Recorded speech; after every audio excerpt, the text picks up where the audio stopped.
then get on the interstate and go. The roads are still open. People can do that, but I just want to warn people that the conditions are likely going to continue to deteriorate throughout the course of the day. We had, of course, on Monday, when the initial evacuations were coming down, particularly in the Tampa Bay area, had a lot of traffic on I-4 and on I-75. FDOT did the emergency shoulder plan. That helped, but it was slow, and those roads can be very slow anyways. By the time we got to the end of the night, through the wee hours of the morning, it was going pretty quickly. Yesterday was not as bad on those roads as it was on Monday, but what we did see is Alligator Alley down in southern Florida was about 150% of its normal capacity, and I think that's because as people saw the storm potentially bending a little further south, I think a lot of people in Southwest Florida. The roads now are good, but I would just caution the conditions are not great now, and they're likely going to get worse as the day goes on. Of course, we do have a lot of mandatory evacuations in place. If you want to get a hotel, you can go to visitflorida.com/Priceline, Expedia.com/Florida. That is the emergency accommodation module that is there. I'm not sure what availability there's going to be in a lot of these places at this point, but if that's something that you're interested in, you can try that. Of course, we've worked with the Florida Restaurant and Lodging Association for distress rates for hotels, as well as waiving pet fees. And I know a lot of the hotels in the state of Florida have responded very positively for that, so I just want to thank them for doing that. We've also partnered with Uber for Hurricane Milton to provide free rides to and from shelters and counties with active evacuation orders. So if you want to utilize that, you go to when you do the ride, you do the promo code Milton Relief, just one word, Milton Relief. OnStar has activated Crisis Mode, which provides free crisis assistance services and in-vehicle data for Chevy, Buick, GMC, and Cadillac owners. Schools, most of the school districts in the state are closed today. Obviously, if you get out of the path in like the Panhandle, not as much, but in that Florida Peninsula, virtually all school districts are closed. All Florida counties and Miccosukee and Seminole tribes are assisting the state with storm response, and I want to thank all those for their great work. We have 149 general population shelters that are open throughout the state. The current total shelter population is just 31,000 individuals. We have room in those shelters for a total population of almost 200,000 individuals. So there is space available in these shelters. I know a lot of people would rather stay in a hotel, stay with friends, and that's fine. But especially now as the storm's getting closer, you may be able to get in your car and drive 10 miles, get to a shelter, ride the storm out, and then be able to go as you see fit, and hopefully you'll be able to get back to your place very quickly.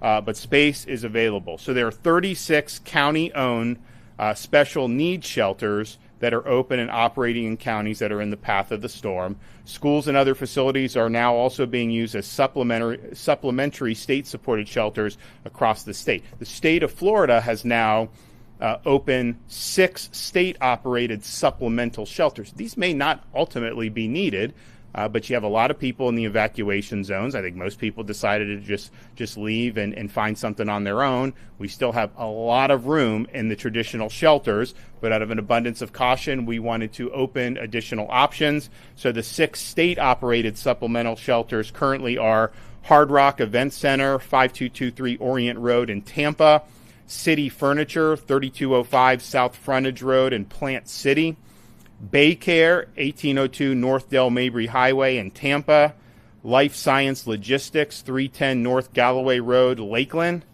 Babcock Ranch, 43281 Cypress Parkway in Punta Gorda, the Wiregrass Ranch Sports Camp, 3021 Sports Coast Way in Wesley Chapel, Florida.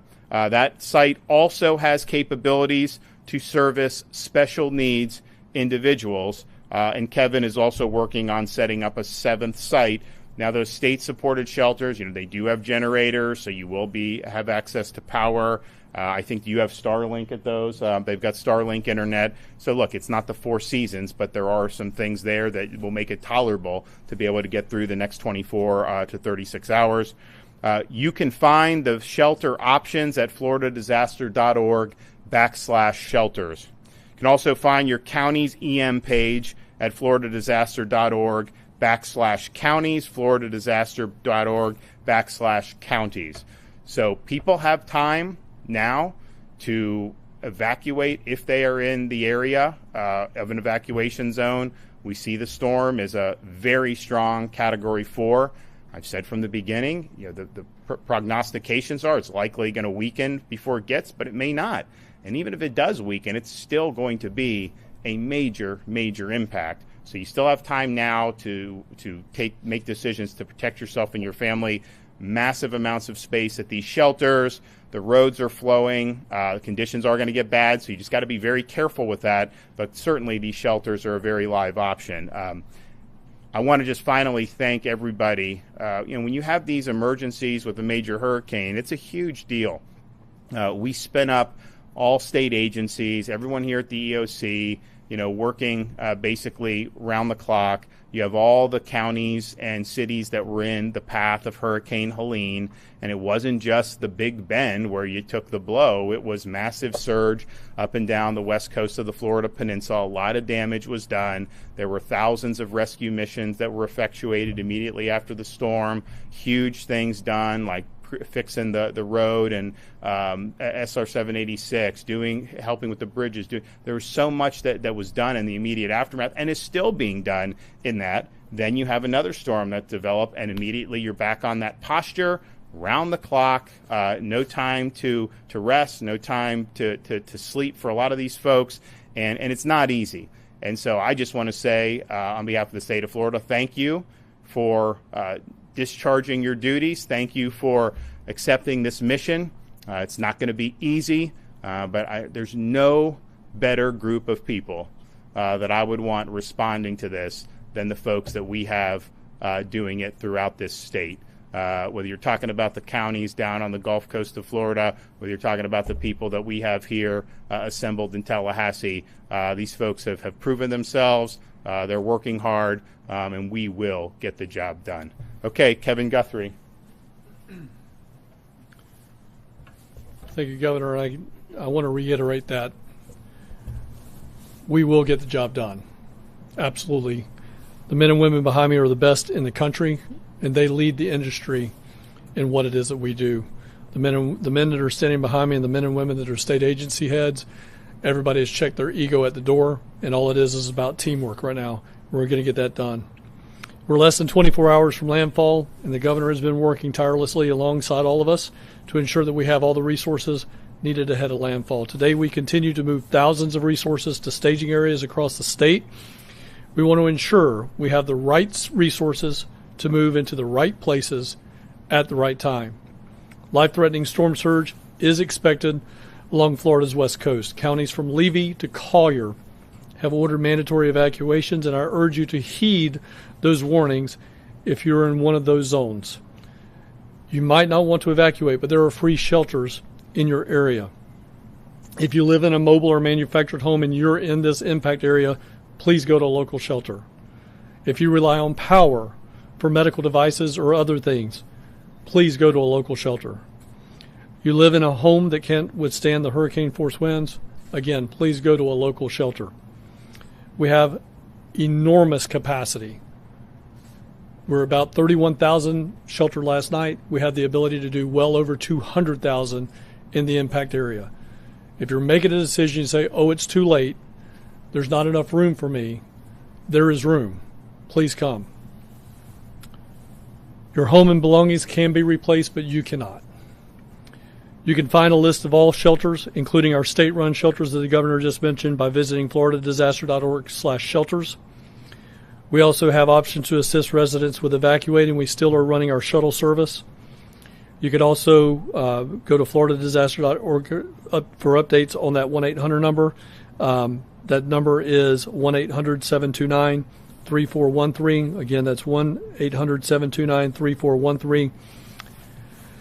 We've also partnered with Uber, and you can call them and put in the discount code of Milton Relief. That's Milton Relief, and that'll be a free ride to the shelter. If you don't live in an evacuation zone and decide to shelter in place, make sure you have enough supplies to weather the storm and after the storm conditions cease. We recommend you have 7 days of supplies on hand. Power outages are expected with this storm.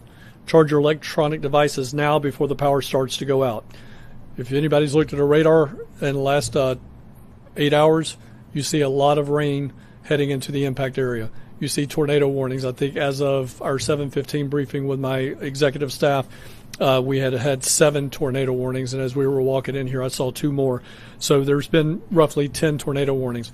Power will start going out, so you need to make sure your electronic devices are charged now. If you can get outside and it's safe to do so, make sure you're bringing out all that furniture, potted plants, decorations. If you can pick it up, put it up. The strong winds can obviously pick that stuff up and deposit it much somewhere else. During the storm, we want to start messaging this. We do it every single time, but again, if you've decided to shelter in place and during the storm you hear the trees snapping, maybe the power popping, that can mean that there is flying debris and you should seek shelter immediately inside your home. Treat it as if it's a tornado. Get into the innermost portion of your home. If you have some type of lightweight mattress, pull it over the top of you. Protect yourself from falling debris. Treat it as just as if it's a tornado. If you find yourself, all of a sudden, it is absolute calm. You've gone from snapping trees and power lines and the sound of destruction to absolute nothing, like it's a clear day in the middle of the summer. You're in the eye wall of the hurricane, and you need to stay in place. Do not go outside. Do not look around. This eye wall has been moving anywhere from about 4 nautical miles to upwards of 12 to 16 nautical miles. If it reforms the eye wall and starts to collapse again, you may have only minutes in a situation that could be life-threatening. So please make sure you do not go outside if that happens. For more updates in your area, remember to follow your local county emergency management agency's instructions. The agency also has activated the State Assistance Information Line to provide information to Floridians to receive up-to-date information from us. Residents and visitors can call this toll-free hotline at 1-800-342-3557, 1-800-342-3557. Before I close, in anticipation of some of your questions, you may ask, what are the things that we're going to be doing over the next 12 to 24 hours while landfall is happening? The things that we're going to be doing, the Florida State Emergency Response Team with all of its agencies have been working contingency plans.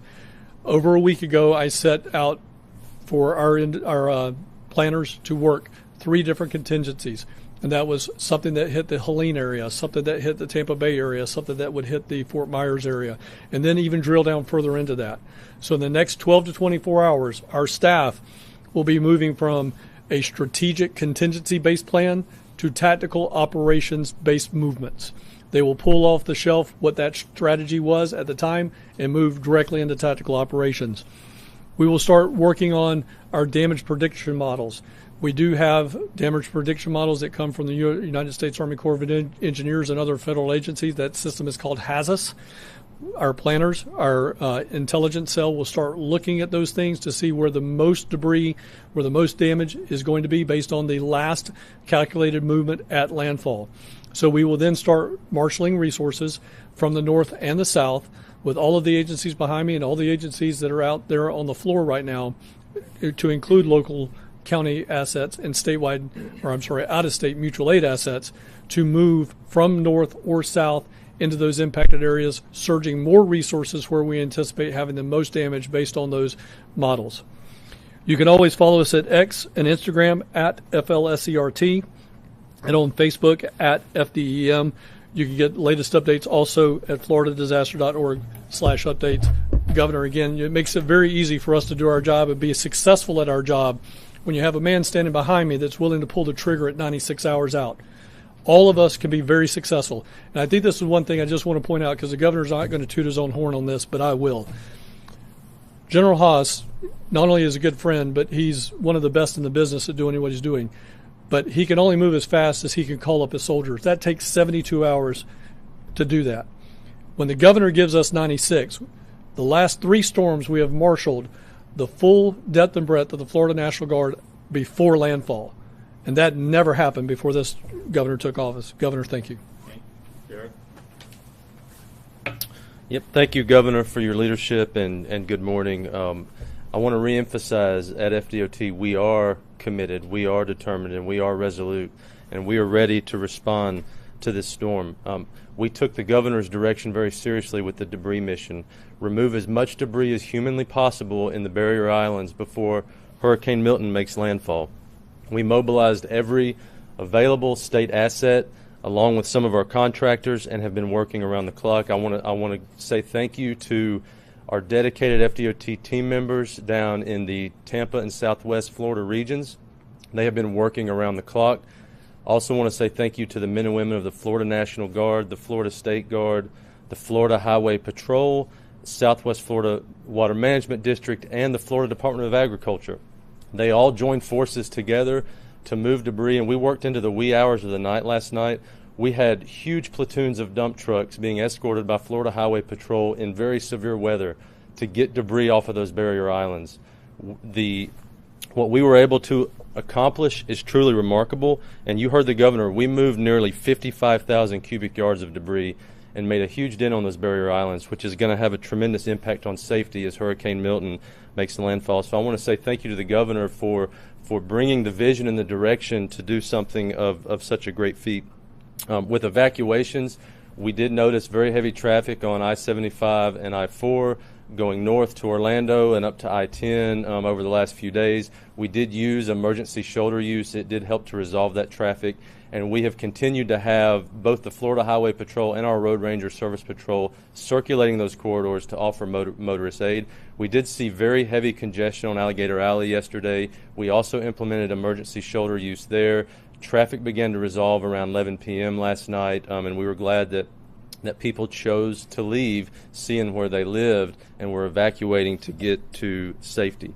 We will be deactivating emergency shoulder use at noon today. We have to begin to demobilize the signs and the people because conditions will begin deteriorating very quickly. We are monitoring all of our coastal bridges and causeways and low-lying roads in southwest Florida and in the Tampa region. Conditions are going to deteriorate quickly. We expect bridges and causeways to begin closing early to mid-afternoon today. This is very important. You heard the governor. The window of time is closing to get to safety in a shelter. When winds get high and water gets high and begins to make those bridges and roads unsafe, we do work with the Florida Highway Patrol. We have to close those. Bridges like the Skyway or the Courtney Campbell Causeway, etc., in Tampa region, we do expect those to start closing early to mid-afternoon. That's something you need to keep in mind if you still have to evacuate. As you heard from the governor, we've pre-staged our assets, our bridge inspectors, our team members, our heavy equipment. We do plan to have all of our resources and heavy equipment and contractors staged north and south of the cone. We will be pushing in with full force behind Hurricane Milton as it makes landfall to clear roads, inspect bridges, assess damage, and begin repairs as quickly as we possibly can. Every minute that a road or a bridge is down after a storm comes through can hinder the life safety mission. We take it very seriously. Any damage that we see and find, we will work as quickly and as efficiently as we can to begin those repairs immediately. The seaports on the West Coast, we've been in very close coordination with them. Port Tampa Bay, Port Manatee, both are important for fuel. If the storm surge is consistent with what's predicted, there could be significant issues with both of those two seaports. So we've been coordinating very closely with Division of Emergency Management and looking at making sure we still have fuel moving throughout the state. I want to remind everybody, fl511.com is the place to get traffic information. We have 10 traffic management centers across the entire state. They work 24/7. They will be working throughout the storm. We will be updating fl511.com live throughout this event. The storm surge expected from this hurricane can cause damage to road and bridge infrastructure. This is why our crews are some of the first boots on the ground to assess and inspect. One thing important to remember, there can be damaged facilities. There is going to be high water. Please do not get out and drive around until we have had the opportunity to inspect bridges and roads. Even after the storm passes through, there will be roads underwater. Please do not drive through water. It's inevitable. Every storm season, people choose to drive through water. You have no idea what's going on underneath that water. It can be very dangerous. Please give us time to do our job. Make sure roads are safe before you start driving around. Again, fl511.com, and thank you, Governor, for your leadership. Mark? Yes, sir. Good morning. Under Governor DeSantis' leadership, Florida is a law and order state. And FDLE will work with our partners at all times to ensure that it stays that way. As a commissioner, I've been in contact with the Florida sheriffs in the impacted areas, everything from Jefferson County all the way down to Key West, to ensure that their needs are met and supported. We've also worked hand in hand with the Florida Police Chiefs Association and the Florida Sheriff's Association to ensure if they have any pre-storm needs or even post-storm recovery efforts that we're there for them. I can safely say that the Florida Police Chief Association already has the South Florida Police officers come together for about 80 members that are going to be poised ready to come in to the impact area to support as needed. The Florida Sheriff's Association has strike teams available and ready to move in as needed to support. Now, FDLE is directing the deployment of additional 500 officers that are coming in from out of state.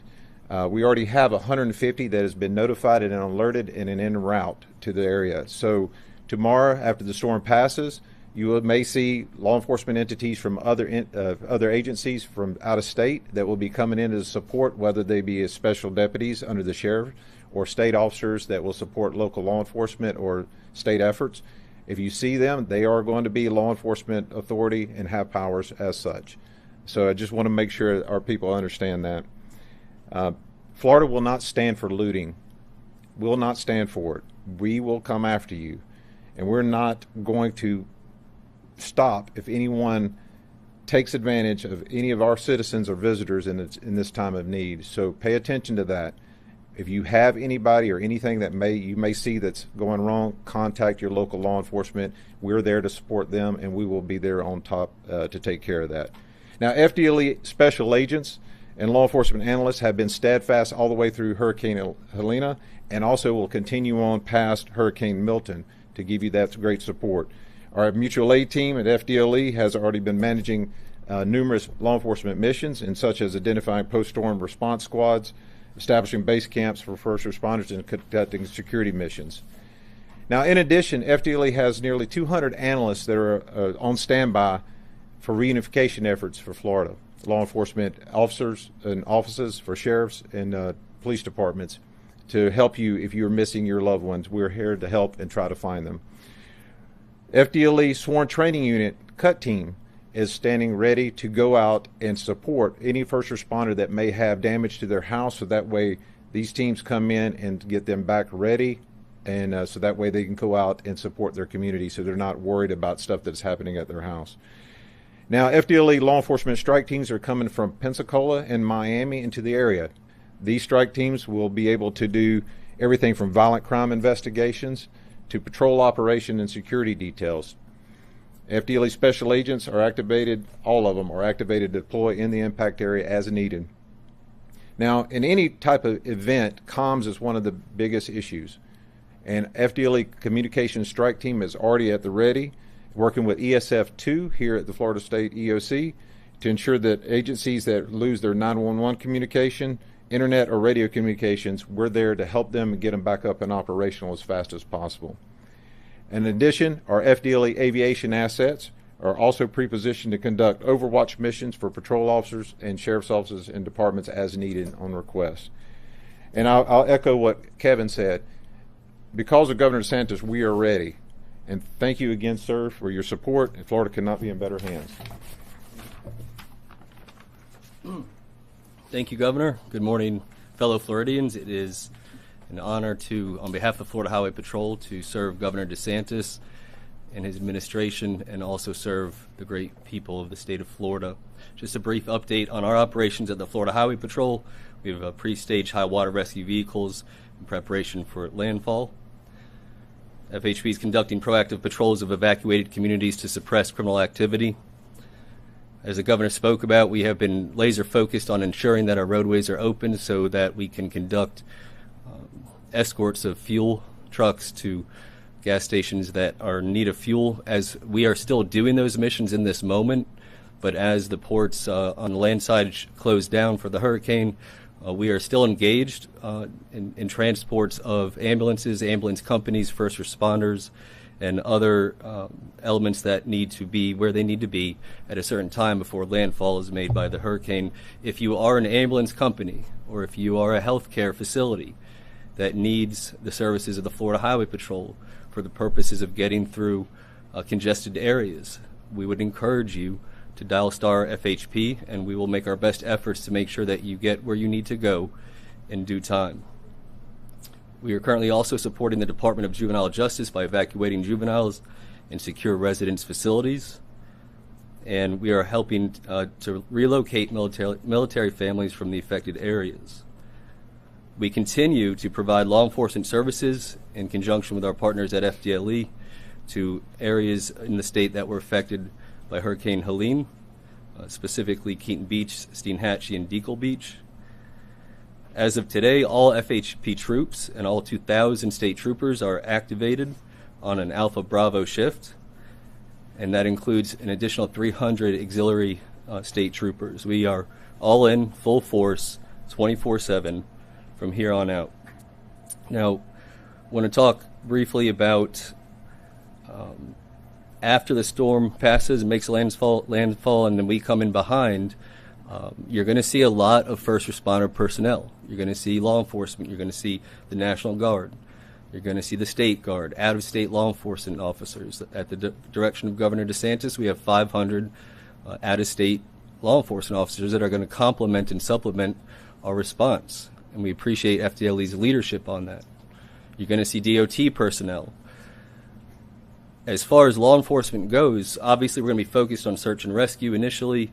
We're going to be focused on getting roadways back open so that we can amplify our search and rescue efforts. But if you are in need and there's no electricity, for example, or your phone doesn't work, feel free to interact one-on-one with law enforcement officers. We are here to help you in that moment of need. The governor talked a little bit yesterday about in the state of Florida, law and order state, Second Amendment state, you don't know what's behind that door, and I'm speaking directly to the criminal element that intend to take advantage of Floridians. The governor's right, you don't know who is behind that door, and they're probably armed. But if you find yourself in a situation where there is nobody in that home and you intend to burglarize it and take advantage of Floridians, there's going to be consequences. And I'll start with first of all, you're going to have the Florida Highway Patrol, 2,000 state troopers. You're going to have FDLE. You're going to have out-of-county sheriffs. And now we're going to have out-of-state troopers.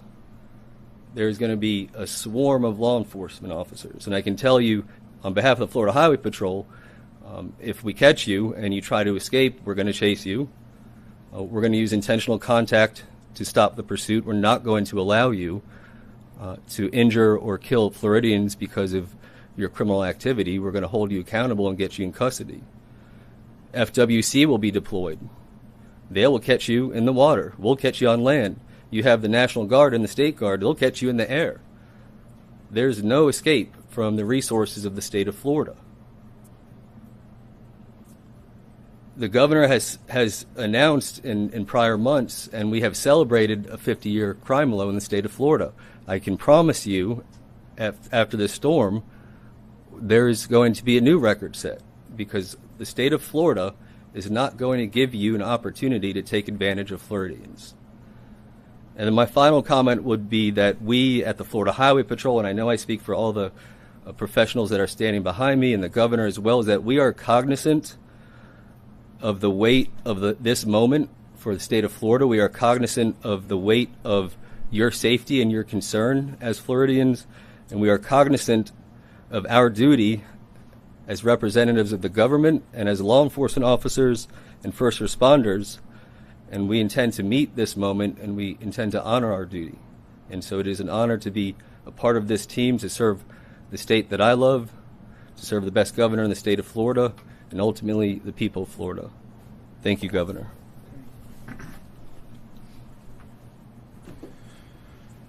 So we're bracing. What we know we're going to get hit later tonight or early tomorrow morning. It is going to bring a lot of ferocity. It's going to bring a lot of hazards, a lot of damage.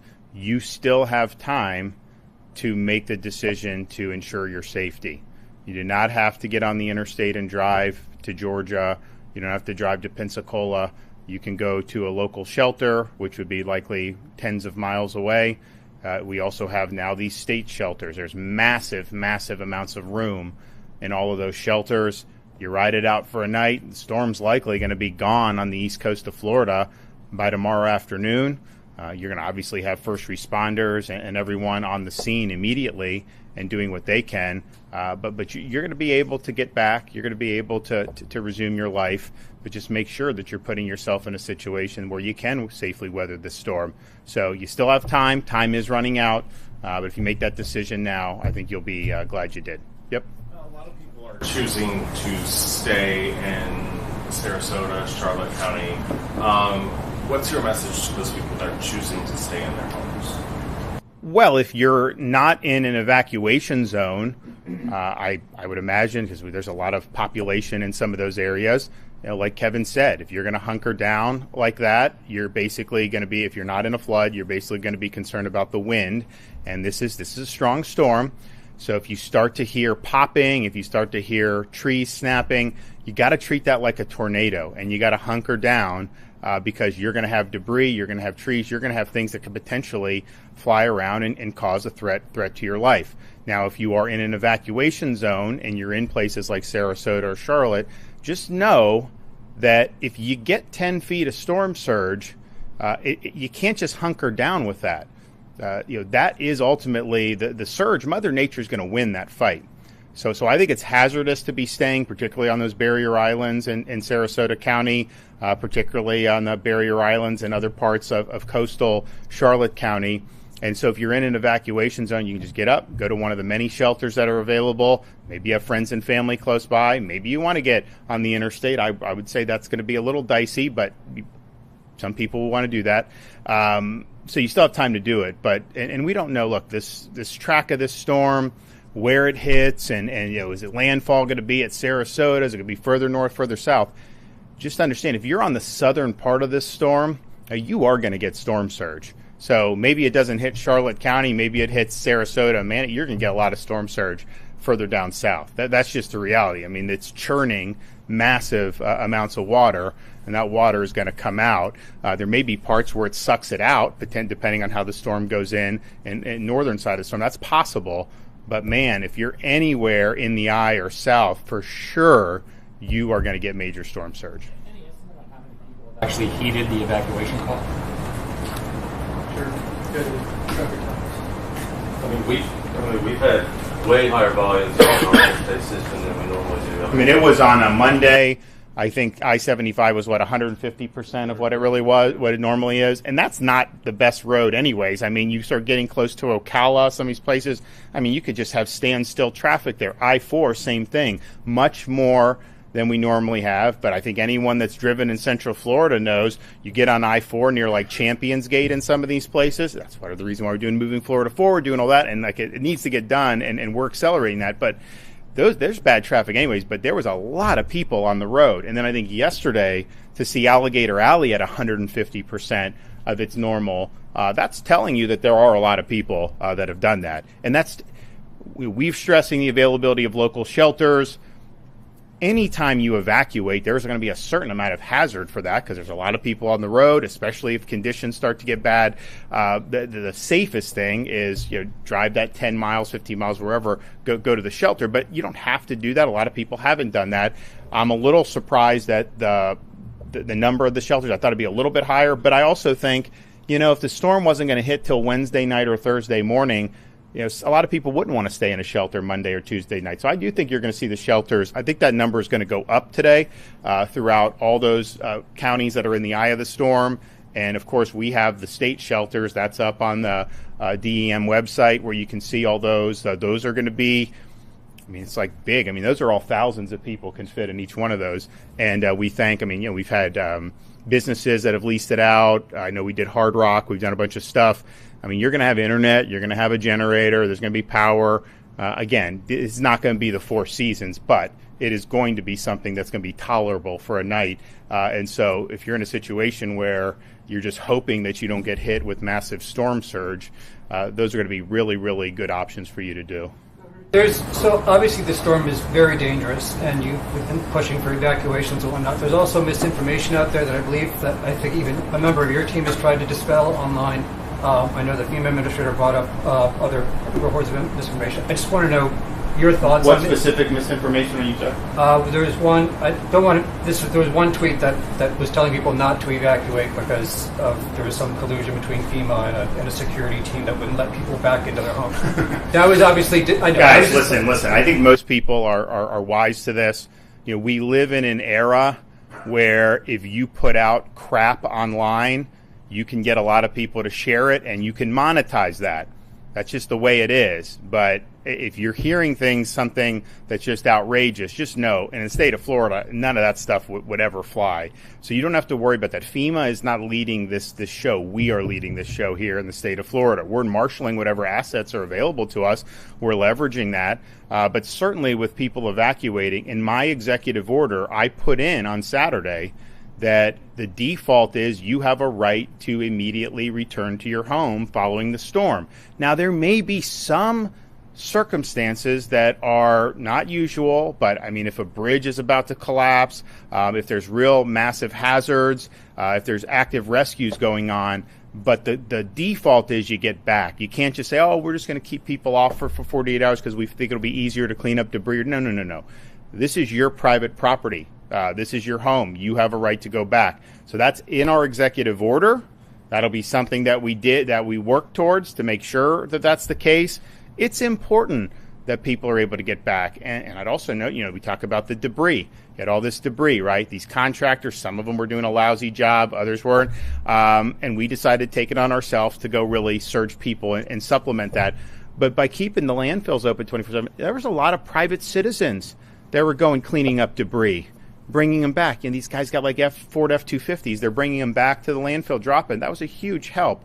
So there's not going to be anything where FEMA is ever going to be able to keep you from your home. Be careful about the nonsense that gets circulated, and just know that the more titillating it is, the more likely somebody is making money off of it, and they don't really give a damn about the well-being and safety of the people that are actually in the eye of this storm. It's all just trying to monetize what they're doing. And I know there's been a lot of stuff about what FEMA's done in other states. Look, I haven't been there. I don't know. But I can tell you in Florida, we are leading this train. We're marshaling all available resources, federal, state, and we're supporting local. And that's the way it's going to be. So you can have confidence in that.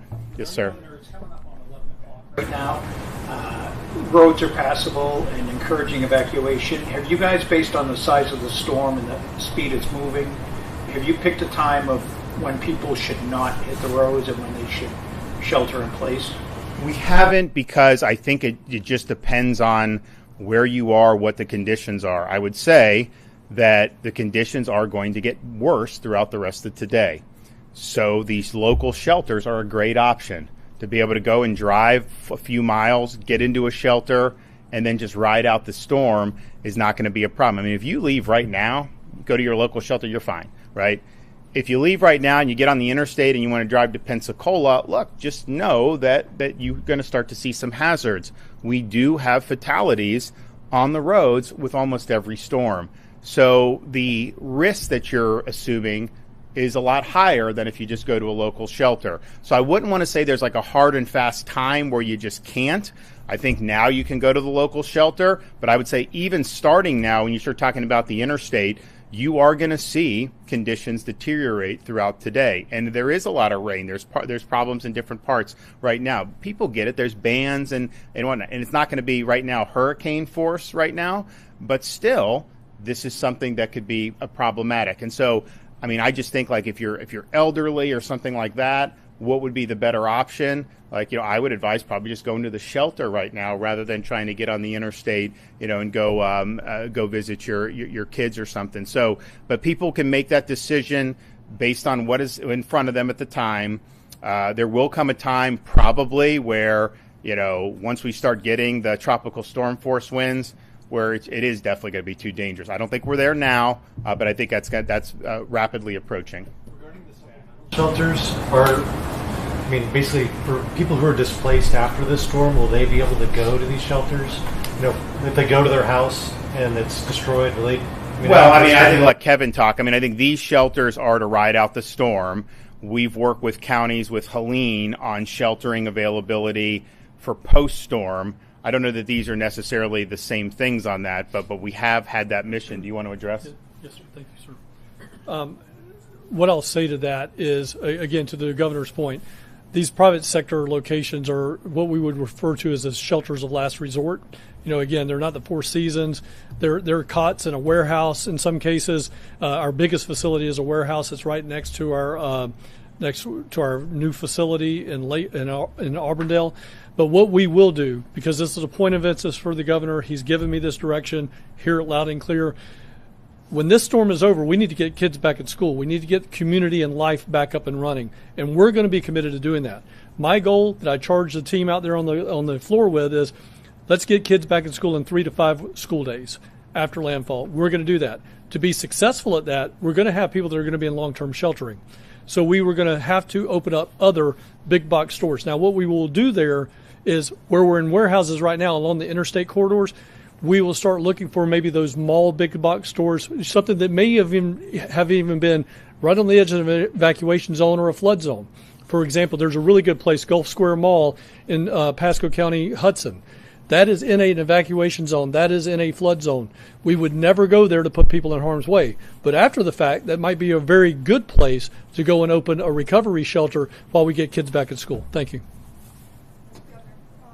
Yesterday it was said that the state will ask FEMA for a waiver allowing more contractors out of state to come to Florida. Has FEMA responded to that? Don't believe so, have they? No, sir. We're still working with that, putting that on the letter. We got 3 options. We're just trying to get the best option that's going to have a path of least resistance. Great. Related to the schools part of that, to kind of what Director Guthrie was talking about, I believe after Ian, there was a situation where some of the schools were just too damaged to actually have kids back in there.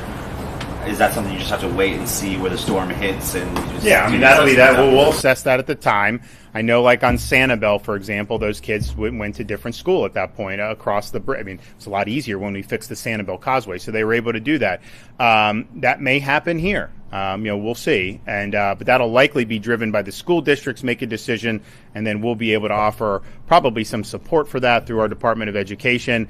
But these are things that are live possibilities. A storm of this magnitude, you are going to have some of these the schools that could be damaged. Now, I would say most of the schools that are not like on barrier islands, these are good structures mostly, and that's why we use them for shelters. So I would imagine you'll see some damage inland, but probably not to the extent that we saw on the barrier islands after Ian. On these barrier islands, the schools they're kind of in the similar spot. It's a big storm, and you could have some damage, and it may not be as simple as just being able to get people back in after 3 days. Okay. Basically, the people who are staying behind, and the police are going door to door in some places. Are you guys being told who these people are and their locations, and are you? That's a local thing. I know the sheriffs and the first responders on the county basis, they're doing that. What I've always said is, you are being warned on this. You've seen, just think about Helene on these Gulf Coast in central Florida. It was 100 miles away, and you still had feet of storm surge where there were fatalities as a result of that. This is one that's going to be potentially delivering even more surge than what we saw in Pinellas and Manatee. Almost definitely will deliver more surge in some of these areas. And so that is hazardous. That is life-threatening. And you'd be wise to go to a shelter, ride it out, but rather than try to mess with that. And if there are a lot of people that do stay behind, unfortunately, there will be fatalities. I don't think there's any way around it when you have storm surge that could be 10 feet. So you have time to do that. There's going to be people who stay behind who are going to be in distress. We are going to, working with the locals, we're going to conduct rescue operations. We will do that.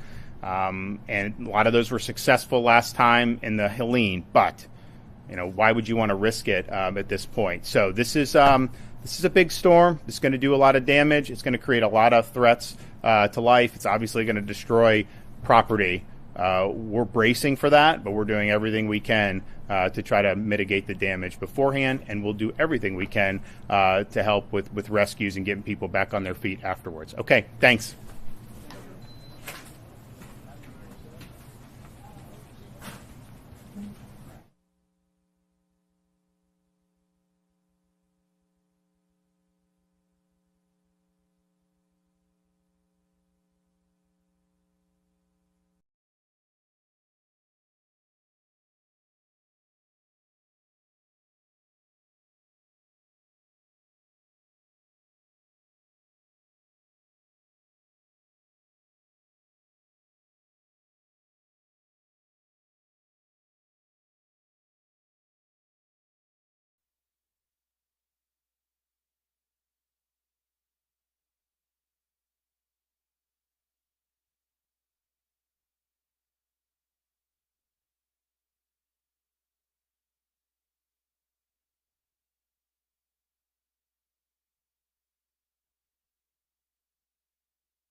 The storm surge impacts to Hernando County.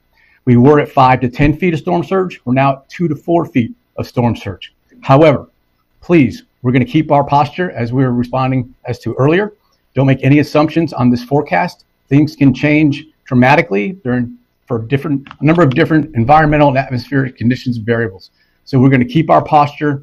We're going to keep our shelters open to be available to respond to you. We are still under a current hurricane warning, storm surge warning, and flood warning, along with a river flood warning. We have shelters that are open. We have currently about 491 people combined collectively in all 3 shelters that we have open. That is at Challenger K through 8, West Hernando Middle School, and the Enrichment Center. We are still running transportation. However, if you call our Public Information Center to arrange transportation, please be ready to be picked up at that time. We're not calling out and scheduling, hey, can you come get me 2 hours later? When the bus comes there, you need to be ready to go, okay? Because we're running very, very rapidly, and we're coming down to the last wire, and we need to get people out. There's going to be a certain point in time when the winds come and the transportation is going to absolutely cut off, okay? So pets friendly, we have a number of pets that are also evacuated with the evacuees. Remember to bring your own crates, your own supplies, leashes, anything you need for your pet to take care of. That is your responsibility. We'd like to just recognize Chewy. They donated 250 crates last night. We went up there and picked them up. So we really appreciate the partnership that we have with Chewy. So some of the things that we can expect from this storm, we're on the northern end of the storm. We're still forecast to get torrential downpours, anywhere from 10 to 12, maybe even 18 inches.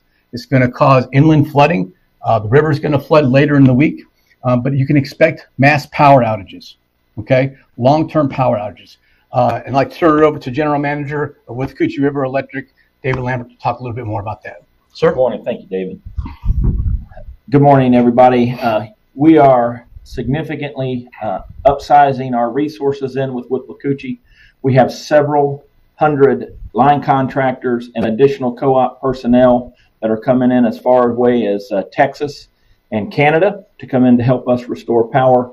We will be, if necessary, opening a base camp right here in Hernando County. But, you know, we are still recovering from Hurricane Helene up in the Carolinas and in Georgia. So the availability of line crews is scarce right now. We have brought in a significant amount, but it will take a longer restoration depending on the impact within our state. So we want everybody to please be patient. We will get power back restored to you as quickly as we possibly can. Also, with the track of this hurricane coming down I-4 into that area, many power generation stations are over in that area along with major district transmission lines.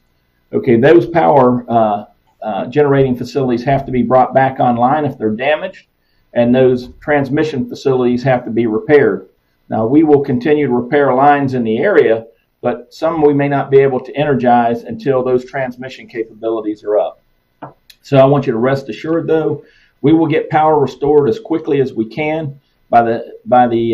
We have almost 400 contract linemen on the system already that are staged in hotels and various sites throughout our service center. We have more arriving tomorrow after the storm on Friday, and then we will ramp up even further as linemen become available and finish restoration in Georgia and the Carolinas to continue to restore power. So please follow us online and report your outages through our mobile app. And, one thing that I do recommend, as we got our damage assessment crews after the storm passes, please, if you can stay where you are for a pretty good length of time, a few days, while our damage assessment teams can get out into those areas and we can start restoring power, that would be very much appreciated. Stay away from down power lines. That is critical. You never know if a power line is energized. You can't see the electricity in it. And also, generator safety is critical throughout this storm. If you have a generator, for the safety of our linemen and for your safety, make sure that you put that generator away from your home and plug your appliances directly into the generator. That way it won't backfeed onto our power line and potentially hurt one of our employees or somebody in the general public that's outside. So I want you to rest assured that we are ready to respond to this storm. We train for this all the time. It could be a longer restoration, but we will get your power back on as quickly and as safely as possible. Thank you. Thank you, Mr. Lambert. Again, we want to manage your expectations. And those expectations we want to meet, but there's some things we just won't. We are continuing debris collection as fast as we can from the leftover debris from Hurricane Helene. We're still in the recovery process. Debris collection monitors and contractors have been in the area. We've picked up as much debris as we can. I believe we're going to have that, try to get that done as quick as possible, but debris, due to the weather conditions deteriorating as we go throughout the day, debris collection will stop at noon today. Also, the landfill will close today at noon. The Westside Convenience Center will close at noon. So please be aware of that. Again, we want to manage your expectations. It's going to rain, it's going to flood, and we're trying our best to get the debris collected as quickly as possible. If you are not at a place of safe location by noon or 1 o'clock today, please find a place or shelter in place. Again, our shelters are open. They remain open. If you have any storm-related questions, please call our Public Information Center. That phone number is 352-754-4083. 352-754-4083. Please do not call 911. Leave 911 open for emergency services for law, fire, and EMS. Back on debris, Republic Services will not be operating today or tomorrow. Again, Republic Services will not be operating today and tomorrow. We still have our sandbags. The sandbags locations have been closed. However, over 65,000 sandbags have been distributed, but we closed those sandbags because the weather is deteriorating. For signing up for weather alerts, again, we're going to get severe thunderstorms because we're on the north side of the storm. Sign up for weather alerts at www.alerthernando.org. That's alerthernando.org. Sign up for severe weather alerts. So just to give a little more information about the flooding that we can expect with the Withlacoochee River, turn it over to Commissioner Jerry Camp. Thank you, Director DiCarlo. I wanted to speak to a minute to our neighbors in Ridge Manor and the east side of the county, specifically US 301, Trilby and Croom area, and anybody neighboring the Withlacoochee River. We're anticipating major flood stage Saturday and into Sunday. So we need you to be vigilant. We need you to be informed. You can monitor our Facebook pages, Hernando EM, Hernando Government. All the information will be posted there. You can also track the flooding at www.weather.gov/SERFC. Again, that's www.weather.gov/SERFC. Again, major flood stage Saturday going into Sunday on the Withlacoochee River. So please, east side of the county, please be vigilant, stay informed, follow us on social media for all the updates. Thank you. Thank you, Commissioner. Again, and as soon as the storm passes, we'll have sandbag locations reopened as soon as we can for those people that are going to be affected by the flood within the Withlacoochee. Also, due to the flood, please remember, if you have any electric cars, any electric bikes, anything that with lithium ion batteries, generators, please take them out of your garage, out of your home. if it does get flooded, it gets saltwater intrusion or even freshwater intrusion, any water intrusion is likely to compromise that battery and cause a fire.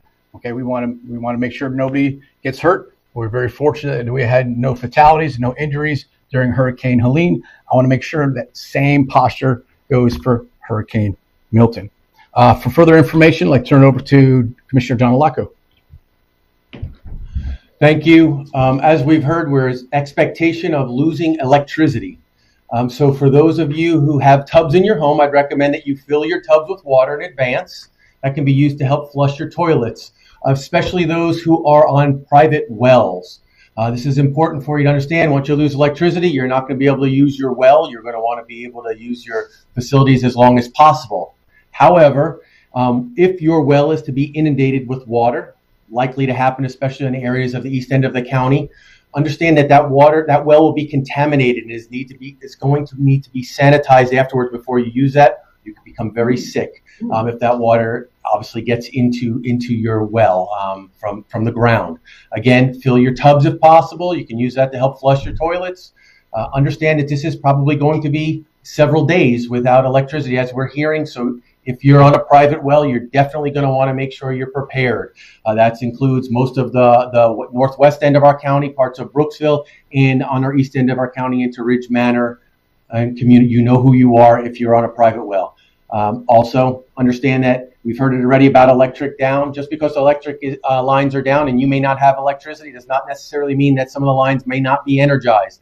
Potentially even from other people's generators. So do not walk around in the water around any down lines, and understand that any potential sitting water could be energized from somebody's private generator. Thank you. Thank you, Commissioner.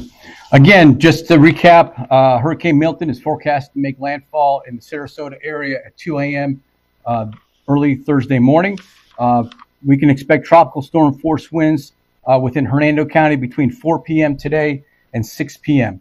4 and 6 p.m. we can start seeing those tropical force storm winds entering Hernando County. It takes several hours throughout the night, and we can expect those to leave the area by 11 o'clock, maybe between 11 o'clock and 5 p.m. tomorrow. This is as it gets closer to the West Coast, it's going to expand. The wind field is going to be huge, okay? So please be careful. Keep in contact with our Facebook page, monitor your local weather forecast, and keep informed, okay? We want to make sure everybody's safe. If you have any further questions, storm-related questions, please call our Public Information Center, 352-754-4083. For more storm information, you can visit our website at www.hernandocounty.us/EM. That's hernandocounty.us/EM. To sign up for weather alerts, go to www.alerthernando.org. We'll continue to monitor the storm, and we'll push out that information as it becomes available throughout the day from the National Hurricane Center and through the National Weather Service, our Tampa Bay Ruskin office. We have great relationships. We've been in constant communication with those. We have several calls throughout the day with both entities and along with the Florida Division of Emergency Management. We're trying to do everything we can to help protect you and be prepared for response and recovery from not only continue that from Hurricane Helene, but also from Hurricane Milton. Remember, Hernando County, you're number one. Hernando prepares. Thank you.